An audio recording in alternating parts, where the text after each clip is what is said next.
السلام علیکم، میرا نام عدنان ہے اور آپ دیکھ رہے ہیں میرا یوٹیوب چینل طب آن لائن۔ امید ہے کہ آپ سب لوگ خیر خیریت سے ہوں گے۔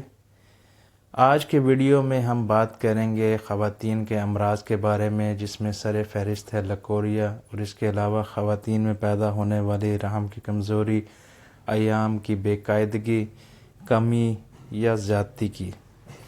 تو پہلے بات کر لیتے ہیں لکوریا کی اور اس کی چند علامات کی۔ لکوریا کی علامات جو ہیں مختلف خواتین میں وہ مختلف ہوتی ہیں۔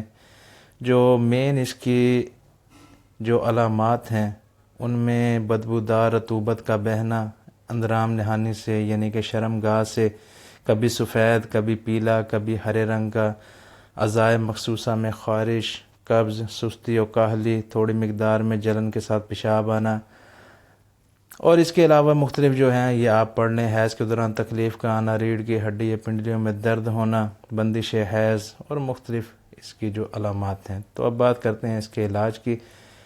مجون سپاری پاک لے لیں آپ اجمل کمپنی کا، اور اس کی مقدار آپ نے لینی ہے آدھا چائے کا چمچ ہمراہ نیم گرم دودھ۔ صبح شام لے لیں آدھا چمچ آپ۔ اور اب اس کے بعد بات کرتے ہیں کچھ اور امراض کی، جس میں ہے حمل کا نہ ہونا، حیض کا درد کے ساتھ آنا، کمی ہونا حیض کی یا حیض کا زیادہ آنا۔ اس کے علاوہ ایام کی بے قاعدگی، پیریڈ کی بے قاعدگی یعنی کہ تاریخ سے پہلے آنا یا تاریخ کے بعد آنا۔ اب بات کرتے ہیں اس کے علاج کی۔ تو اس کے علاج کے لیے آپ نے لینی ہے مجون سپاری پاک، اور اس کے ساتھ آپ نے لینی ہے اکسیر نسواں سیرپ۔ تو طریقہ استعمال اس کا یہ ہے کہ ایک چائے کا چمچ مجون سپاری پاک لینا ہے آپ نے، ایک کھانے کا چمچ، اور اکسیر نسواں ایک چمچ آپ نے نیم گرم دودھ میں حل کر کے اس کے ساتھ سپاری پاک کو لینا ہے۔ اور دوسرا آپ یہ کر سکتے ہیں کہ آپ سپاری پاک ہمدرد لے لیں اور اس کے ساتھ مستورین لے لیں۔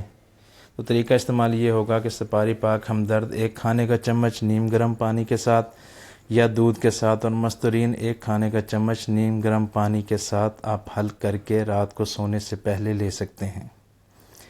تیسرا اس کا علاج ہے وہ ہے کرچھی کی خاتونی، اور اس کے ساتھ آپ کرچھی کا سپاری پاک استعمال کر سکتے ہیں۔